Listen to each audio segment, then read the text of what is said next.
ഇന്നലത്തെ ഇവരുടെ ഒരു പൊളിഞ്ഞുപോയ PR വർക്ക് ഉണ്ടല്ലോ.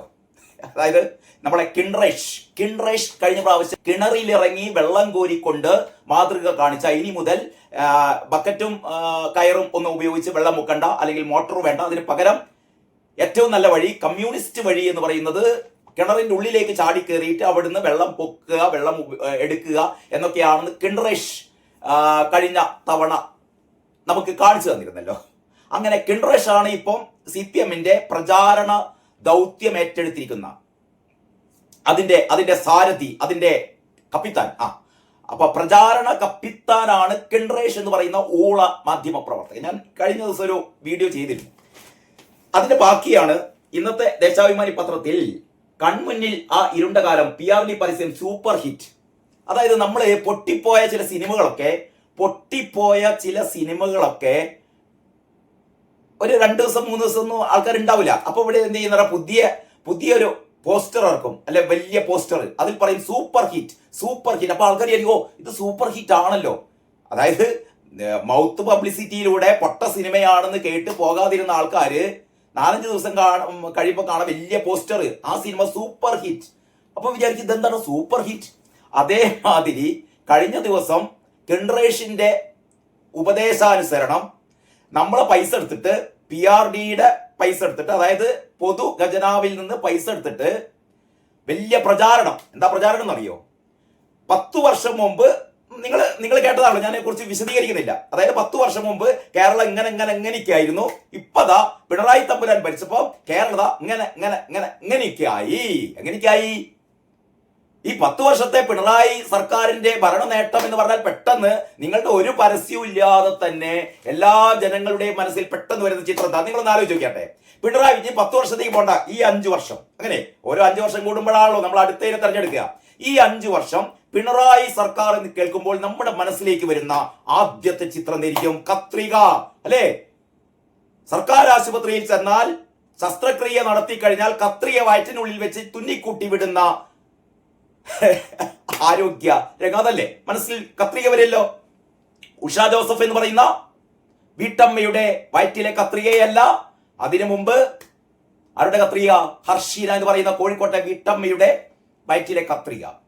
ഏറ്റവും വലിയ രസം, കഴിഞ്ഞ ദിവസം നിങ്ങൾ കണ്ടോന്നറിയില്ല, നമ്മുടെ ശ്രീകണ്ഠൻ നായരുടെ തമ്മിൽ പരിപാടി ഉണ്ട് കേട്ടോ.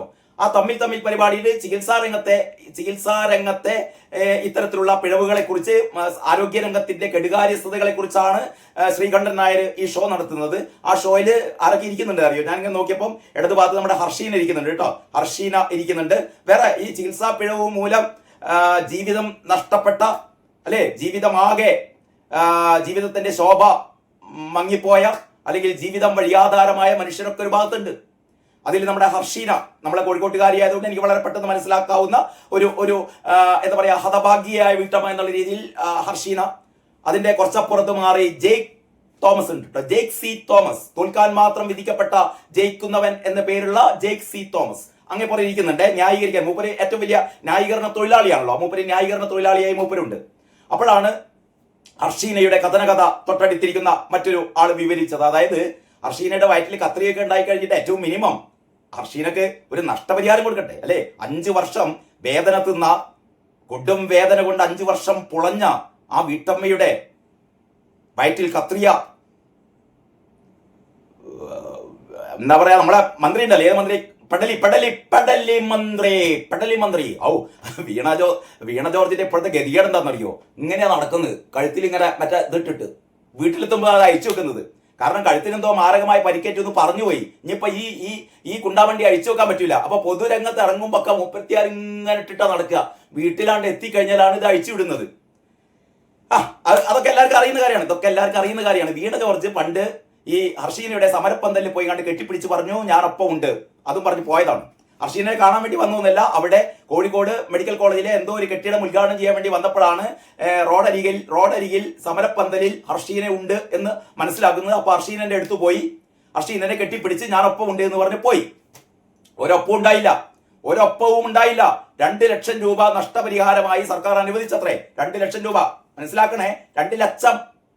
അതായത് ഒരു വീട്ടമ്മയുടെ വയറ്റിൽ 5 വർഷം, അല്ലേ, വീണ ജോർജിന്റെ സിസ്റ്റം ഫെയിലിയർ മൂലം ഒരു കത്രിയെ കുടുങ്ങിയിട്ട് ആ സ്ത്രീ ജീവിതകാലം മുഴുവൻ വേദന അനുഭവിച്ചു.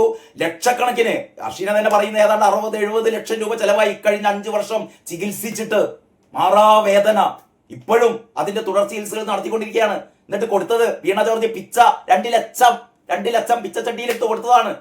അപ്പോഴാണ് അങ്ങേപ്പുറത്തുനിന്ന് ന്യായീകരണ തൊഴിലാളി പറയുന്നത് 2 ലക്ഷം വാങ്ങിയില്ലേ, 2 ലക്ഷം വാങ്ങിയില്ലേ, 2 ലക്ഷം കൊടുത്തില്ലേ, ഞങ്ങൾ 2 ലക്ഷം കൊടുത്തില്ലേ എന്ന് പറഞ്ഞപ്പോഴാണ് ഹർഷീന വിരൽ ചൂണ്ടിയത്.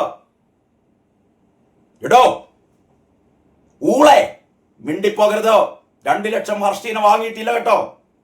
അപ്പോഴാണ് വാങ്ങിയില്ലേ 2 ലക്ഷം എന്ന് പറയുന്ന ഈ പിച്ചക്കാശ് തനിക്ക് വേണ്ടെന്ന് പറഞ്ഞവളാണ് ഹർഷീന. ഹർഷീന പറയുന്നു, അമ്മ ഒരു പിച്ച എനിക്ക് വേണ്ട, പിച്ച വേണ്ട, എനിക്ക് ന്യായമായ നഷ്ടപരിഹാരമാണ് വേണ്ടത്, ന്യായമായ നഷ്ടപരിഹാരം. എന്നിട്ട് ഈ ഊള ആര് ജെക്സി തോമസ് പറയാണ് 2 ലക്ഷം കൊടുത്തില്ലേ അത് പോരെ എന്ന് ചോദിക്കുന്ന ഊളകൾ. ഇവരാണ് ഐശ്വര്യം, CPM-ന്റെ ഐശ്വര്യം അല്ലേ.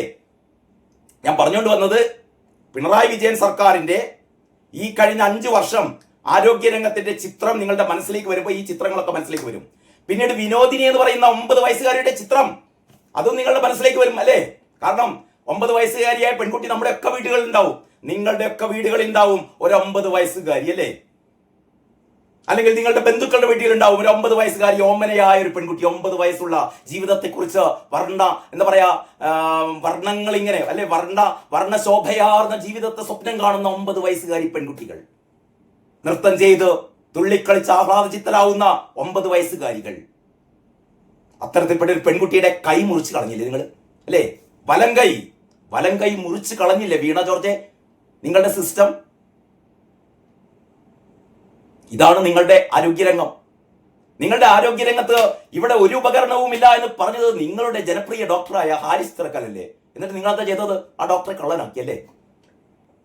ഒരു മകൾക്ക് കൂട്ടിരിക്കാൻ വന്ന ആ സ്ത്രീ തൊട്ടടുത്തുള്ള ഈ ആശുപത്രി കെട്ടിടത്തിന് തൊട്ടടുത്തുള്ള ശുചിമുറിയിലേക്ക് പോയതാണ്. ആ കെട്ടിടം ഇടിഞ്ഞു വീണു, ആ സ്ത്രീ മരിച്ചു. കൊലപാതകമല്ലോടത് അല്ലേ. എന്നിട്ട് പറയുന്നത് എന്താണ്? പണ്ട് ഉമ്മൻചാണ്ടിയുടെ കാലത്ത് നിർമ്മിച്ച കെട്ടിടം. ഉമ്മൻചാണ്ടിയുടെ കാലത്ത് നിർമ്മിച്ച കെട്ടിടമാണ്. ആ കെട്ടിടം ഉപയോഗയോഗ്യമല്ല എന്ന് മനസ്സിലാക്കുമ്പോ അത് പൊളിച്ചു കളയണ്ടേ? എന്നോ നിർമ്മിച്ച ഒരു കെട്ടിടം ഉപയോഗശൂന്യമായാൽ അതിലേക്ക് ഈ കുട്ടിരിപ്പുകാരെ പറഞ്ഞു വിടുകയാണ് ചെയ്യേണ്ടത്. എണ്ണി പറയാൻ തുടങ്ങിയാൽ തീരില്ല. ഇതാണ് പിണറായി വിജയൻ സർക്കാരിന്റെ ആരോഗ്യരംഗത്തെ കുറിച്ച് കേൾക്കുമ്പോൾ നമ്മുടെ മനസ്സിലേക്ക് വരുന്നത്. ഞാനൊന്ന് ചോദിക്കട്ടെ, ഇന്നലത്തെ ദേശാഭിമാനിയുടെ 1-ാം പേജിൽ ഈ PRD പരസ്യം സൂപ്പർ ഹിറ്റ് എന്നാ പറയുന്നത്. ഇന്നലത്തെ ആ പരസ്യത്തില് പിണറായി വിജയൻ ചെയ്ത, അതായത് ആദ്യത്തെ പരസ്യം ഉമ്മൻചാണ്ടി സർക്കാരിന്റെ കാലത്തെ ഏറ്റവും വലിയ രസം എന്താ അറിയോ?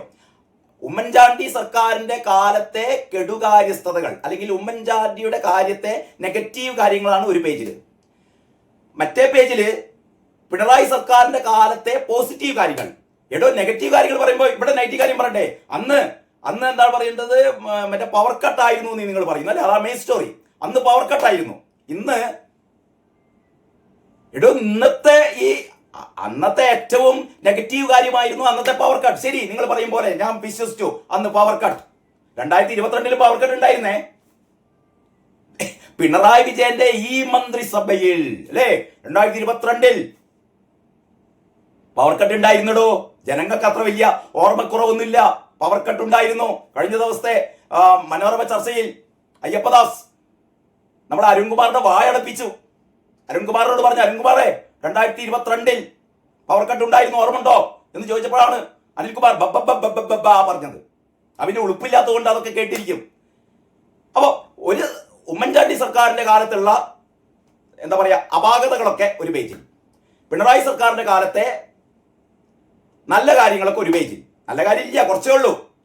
ഞാൻ അത്ഭുതപ്പെട്ടു പോയത് ആരോഗ്യരംഗത്തെ കുറിച്ച് 4 സെന്റിമീറ്റർ നീളത്തിലുള്ള ഒരു സാധനമേ ഉള്ളൂ ആരോഗ്യരംഗത്തെ കുറിച്ച് ആ പേജിൽ പറഞ്ഞു കേട്ടോ. എന്തോ ആരോഗ്യരംഗം മറ്റേ ലോകത്തിലെ നമ്പർ 1 അല്ലേ ഇനിയോ? എന്തേ നിങ്ങളെ ഇന്നലത്തെ പേജില് ആരോഗ്യരംഗം എങ്ങനെ 4 സെന്റിമീറ്റർ ആയിപ്പോയത്?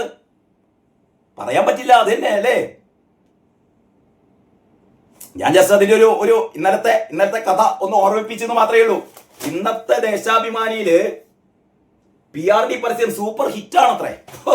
Super hit. അതായത് ഇന്നലെ പൊളിഞ്ഞു പോയപ്പോ എന്ന് പറയണം അത് സൂപ്പർ ഹിറ്റ് എന്ന്. വെച്ച വെടിയൊക്കെ സ്വന്തം ആസനത്ത് കൊള്ളുക എന്ന് പറഞ്ഞ പരിപാടി ഉണ്ടല്ലോ, അവസാനത്തെ സംഭവമാണിത്. വെടിവെച്ചതാണ്. അതെ, ഇവിടുത്തെ UDF-കാരെ VD സതീശന്റെ ആസനം നോക്കി വെടിവെച്ചതാണ്. ഉണ്ട നേരെ തിരിഞ്ഞു വന്നിട്ട് കൊണ്ടത് പിണറായി വിജയന്റെ ആസനത്തിലാണ്, കിണറേഷിന്റെ ആസനത്തിലും. രണ്ടാസനവും ഇപ്പൊ പൊള്ളിക്കിടക്കുകയാണ്. പിണറായി വിജയനും കിണറേഷും ആസനം പൊളിഞ്ഞു. അത് തന്നെ ഇനി കുറച്ചു കാലം ഇരിക്കാൻ പറ്റൂല. ഉളുപ്പുണ്ടോ നിങ്ങൾക്ക്? ഉളുപ്പുണ്ടോ? നമ്മളെ പൈസ എടുത്തിട്ട് അല്ലേ